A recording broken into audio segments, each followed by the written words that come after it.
আজকে বানাবো পুঁই শাকের পকোড়া। খেতে যে এত ভালো হয়েছে তোমাদের কি বলবো। দেখো এখানে নিয়েছি কচি কচি পুঁই শাকের পাতা। এবার পুঁই শাকের পাতাগুলোকে কেটে ধুয়ে পরিষ্কার করে নেব। এখানে পুঁই শাকের পাতাগুলো আমি কেটে ধুয়ে নিয়েছি। পুঁই শাকের পাতাগুলোকে একটু কুচিয়ে নিয়েছি। এবার দিয়ে দেবো বেসন। 3 চামচ বেসন দেব, 2 চামচ চালের গুঁড়ো দেব, আর দিয়ে দেব পরিমাণ মতো কালো জিরে, পরিমাণ মতো নুন, সামান্য চিনি, আর দিয়ে দেব হলুদের গুঁড়ো, লঙ্কার গুঁড়ো, দিয়ে দিচ্ছি কুচনো পেঁয়াজ পরিমাণ মতো, দেব কাঁচা লঙ্কা, আর দেব গ্রেট করা রসুন। এবার দিয়ে দেব যে পুঁই শাকগুলো কুচিয়ে রেখেছি, পুঁই শাকগুলো দিয়ে দেব। দিয়ে প্রথমে জল দেব না, প্রথমে একটু হাত দিয়ে ভালো করে মিক্সড করে নেব। তারপরে অল্প জল দেব, খুব বেশি জল লাগবে না। খুব বেশি জল দিলে শাক থেকে জল ছাড়বে, তখন ভালো লাগবে না।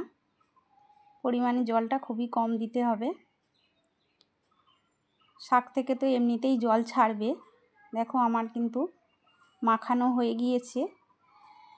এইভাবে এবার গোল গোল করে একটু হাতের সাহায্যে চেপে চেপে আমি তেলের মধ্যে দিয়ে এবার তেলটা গরম করে নিয়ে লো আঁচে এগুলোকে ভেজে নেব। প্রথমে ক্যামেরাটা অন করতে ভুলে গিয়েছিলাম। প্রথম ব্যাচটা ভাজা হয়ে গিয়েছে, এবার সেকেন্ড ব্যাচটা আমি ভেজে নেব।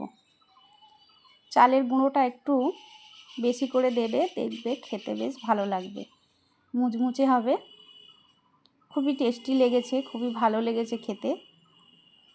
এক পিঠ হয়ে গিয়েছে, অন্য পিঠ উল্টে পাল্টে দিচ্ছি, দিয়ে একটু সময় নিয়ে কড়া করে ভেজে নেব। আর ডালের পাতে বা শুধু ভাত দিয়েও কিন্তু বেশ ভালো লাগে খেতে। এই প্রথম বানিয়েছি, খেতে বেশ ভালো লেগেছে। এবার ভাজা হয়ে গিয়েছে, বড়াগুলো তুলে নেব। আর দুপুরে যা যা রান্না হয়েছিল চলো তোমাদের সঙ্গে শেয়ার করি। এখানে ছিল ভাত, ভাতের সঙ্গে নিয়েছি একটা কাঁচা লঙ্কা, আর আছে নিম বেগুন, ঢ্যাঁড়স আলুর তরকারি, কচি কচি ঢ্যাঁড়স আলুর তরকারি। এখানে ছিল মুসুর ডাল, আজকে মুসুর ডাল বানিয়েছি তেঁতুল দিয়ে, আর আছে পুঁই শাকের পকোড়া বা বড়া। তো কেমন লাগলো পুরো ভিডিওটা তোমরা অবশ্যই জানিও, আর দুপুরের লাঞ্চটা কেমন হয়েছে সেটাও জানিও।